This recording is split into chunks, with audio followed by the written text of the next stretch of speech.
Kapag naghahanap tayo ng gold bars ng Yamashita Treasure, dalawang bagay lang ang dapat nating masundan. Ano itong dalawang bagay na ito? Dalawang Yamashita Treasure sign markers na tunay na nagtuturo, susi para matuklasan ang mga gold bars o kayamanan ng Yamashita Treasure. Kaya tutok po kayo. Panuorin po ninyo hanggang sa matapos ang bidyong ito sapagkat napakahalaga po ito para po sa mga itinagong kayamanan ng mga Japanese Imperial Army. Yamashita Treasure Hunting. DH sign. Yan bro. Oh. Punta siya dyan.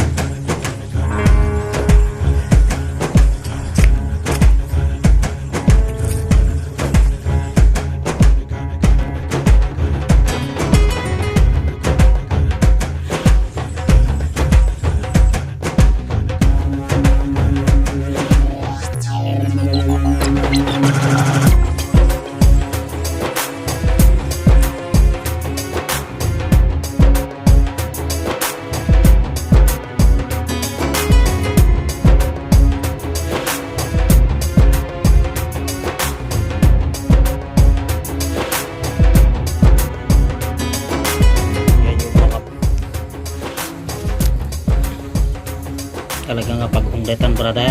Ama, lunay. Ang damit kas lang pinakakarakterang nagtunay.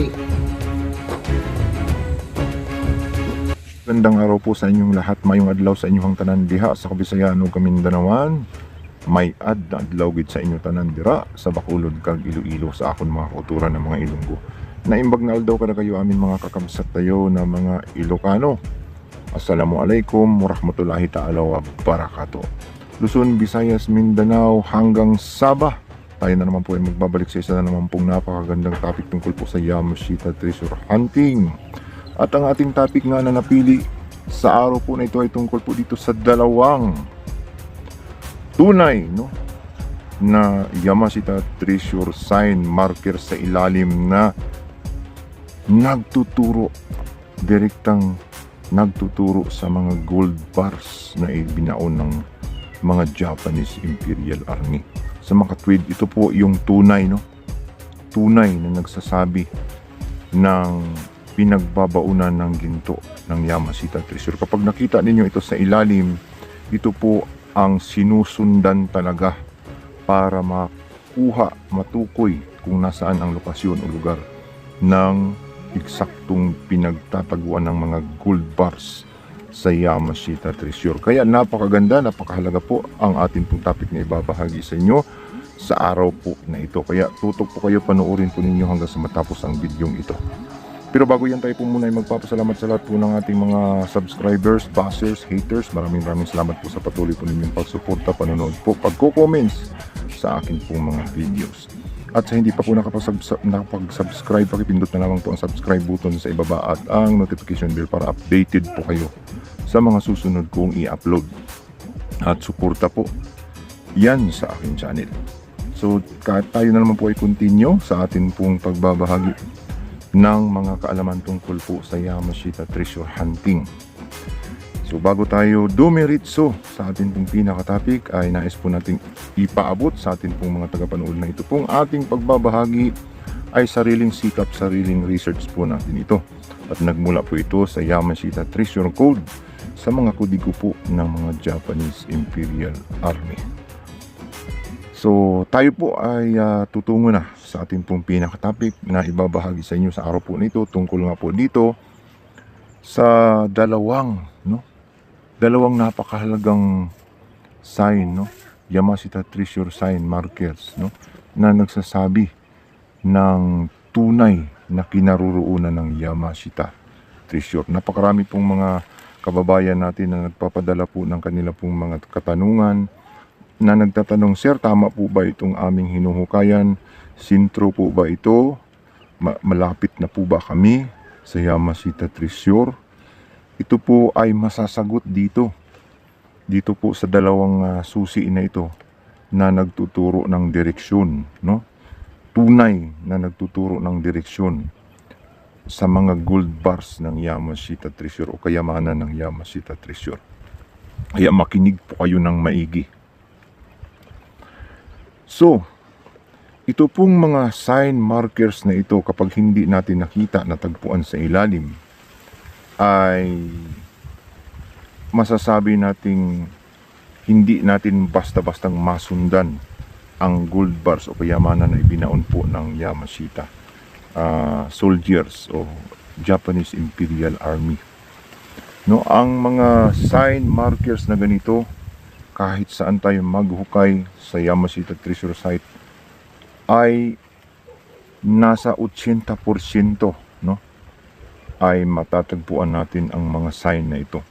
Ito po ay ang mga hugis puso na araw, no? Hugis puso sa ilalim na matatagpuan natin kung tayo po ay nasa sentro ng Yamashita Treasure Site. Kung tama po ang lugar na ng pinagbabaunan ng kayamanan ng mga Japanese Imperial Army, yun po ay may makikita tayong hugis puso, no, na nagtuturo yung tulis niya ng direksyon doon po sa pupuntahan nating tunnel, no? Kung saan yung dulo ng puwitan, yung tulis ng hugis puso sa ilalim, yun po ay ang dapat susundan, sapagkat yun po ay ang nagtuturo ng tunay na direksyon kung saan naroon ang mga gold bars ng Yamashita Treasure. Ibig sabihin, yun po ay mahalaga. No, lahat halos ng aking na-encounter, karanasan ko sa paghuhukay sa Yamashita Treasure, ay may nakikitang hugis puso sa ilalim, no, na yung tulis ay napakahalagang dapat masundan. Kung ito po ay pailalim, ay dapat masundan ang kanyang tulis pailalim at diretso lang sa ilalim. Kung ito naman ay nasa gilid, ang ibig sabihin ay susundan mo ito papunta sa gilid, at doon ay may makikita pa kayong mga iba't ibang itsurang hugis puso, no? Mga hugis puso na mga araw na nagtuturo direkta tungo doon po sa mga ginto ng Yamashita Treasure, no? Mga gold bars, no? Mga gold bars karamihan ang itinuturo po ng hugis puso.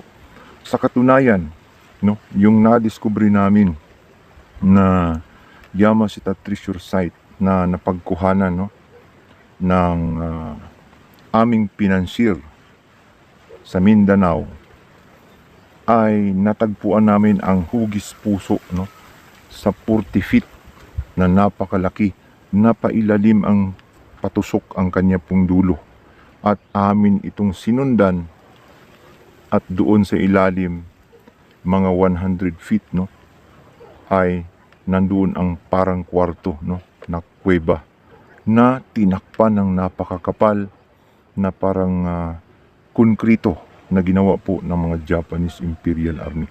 Ang ginawa pong konkrito ng mga Japanese Imperial Army ay hindi mo maintindihan.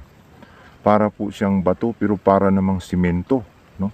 At may mga layers, iba't ibang layers na may mga halong graba o may mga halong iba't ibang klaseng mga bato.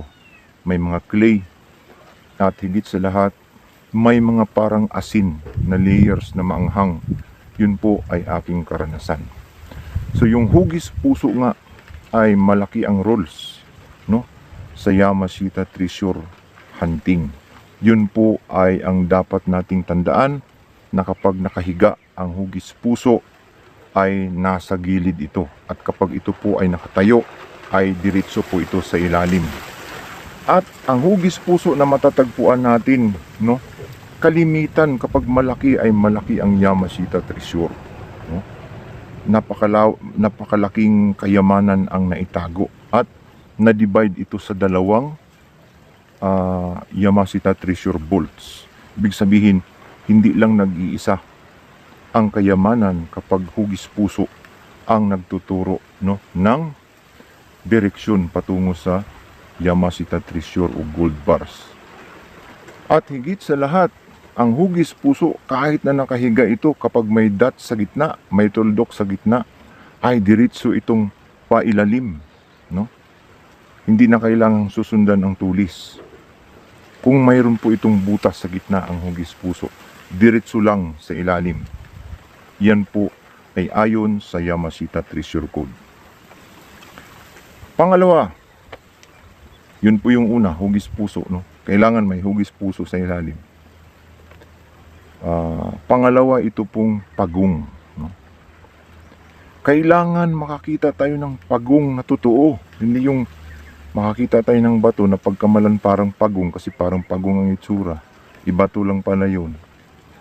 Kailangan malalaman natin na ito po talaga ay pagong sapagkat kinurti talaga na pagong. Pati yung ulo niya, pati yung katawan niya ay pagong talaga. Hindi yung pagong-pagungan lang. So walang duda, pagong ay ang tunay na pointer, no, ng gold bars. Yamashita Treasure in creeks, in water. So halos lahat po ng Yamashita Treasure na may makikita tayong tunay na pointer na heart at saka pagong na ito ay may tubig talaga yan. Mayroon talagang tubig, maliit na supply sa ilalim, no? At doon ay nakababad yung pinagtaguan, no? Parang space o parang kwarto o parang tangke na ginawa ng mga Japanese Imperial Army na iba't ibang itsura, no? Mayroong kwadrado, mayroong parang pabilog, mayroong parang kung ano pa mang itsura nito na ublong na parang kwarto sa ilalim.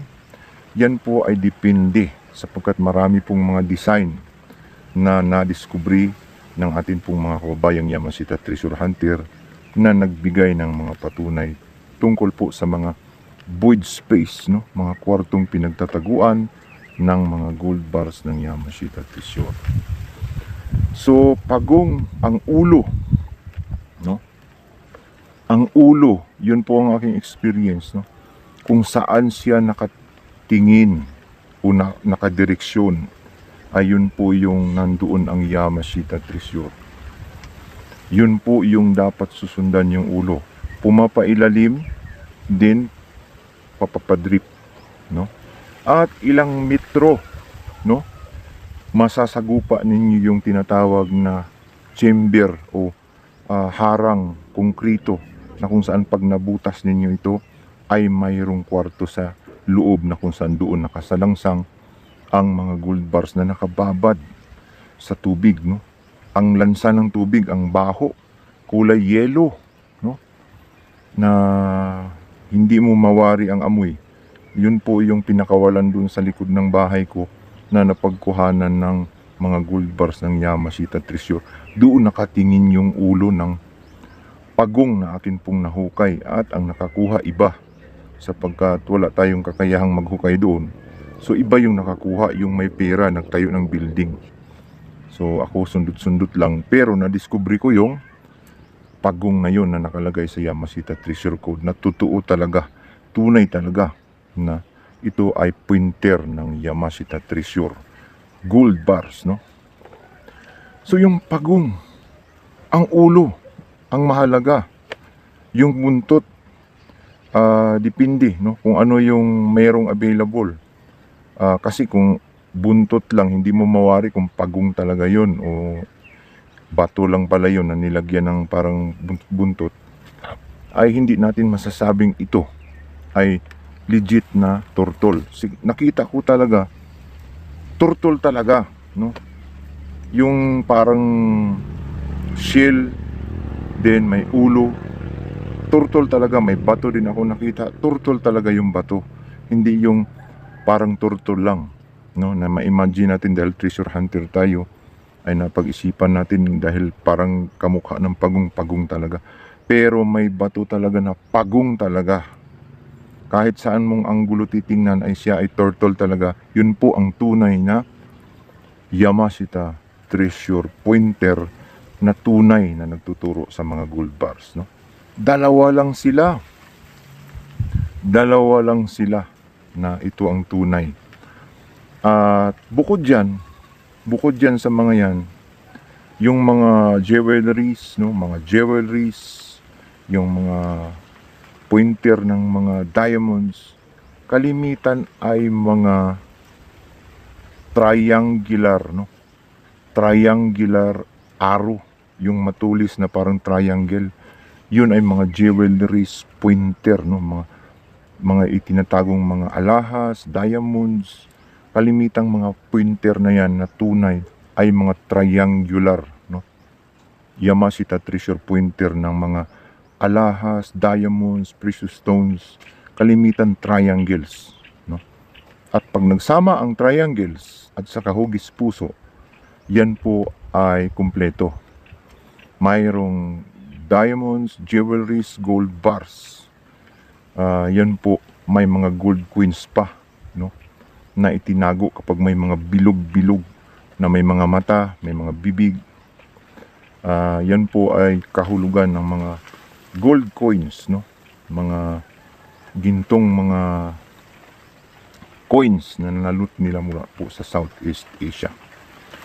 So malinaw po, no, ito pong ating naibahagi ay ang dalawang tunay na susi, no, sa ilalim. Kung wala tayong detektor, mahalaga na mayroon tayong konting idea tungkol po dito sa dalawang ito, sapagkat ito po kalimitan ang ginawa ng mga Hapon bilang sinusundan nila sa Yamashita Treasure code, no, kapag wala silang mga mapa, nawala yung papel nila, wala silang mga pang-detect, yun po ang susundan nila, sapagkat hindi lang iisa yun. Madami silang ginagawa na gano'n, ng mga pagong, mga heart shapes, kaya makikita mo nagkalat yung mga heart, marami. At yung sa ilalim nun, take note, malalaki yun, na hindi na pwedeng buhatin. Malalaking hugis puso yan, mga ka-treasure hunter, na tunay na pointer ng Yamashita Treasure. Pag nakita ninyo yan, ay tsak, siguradong may karga talaga na gold bars, kayamanan ng Yamashita Treasure. So yan lang po, sana po ay nag-enjoy na naman kayo, nagkaroon tayo ng idea tungkol po sa Yamashita Treasure hunting, no? Isang susi para po matukoy natin ang itinagong kayamanan ng mga Japanese Imperial Army dito po sa bansang Pilipinas, no? Hanggang sa sunod po, ito po ang inyong ka-treasure hunter nagsasabing kapag tayo po ay naghahanap, tsak na tayo ay makakahanap.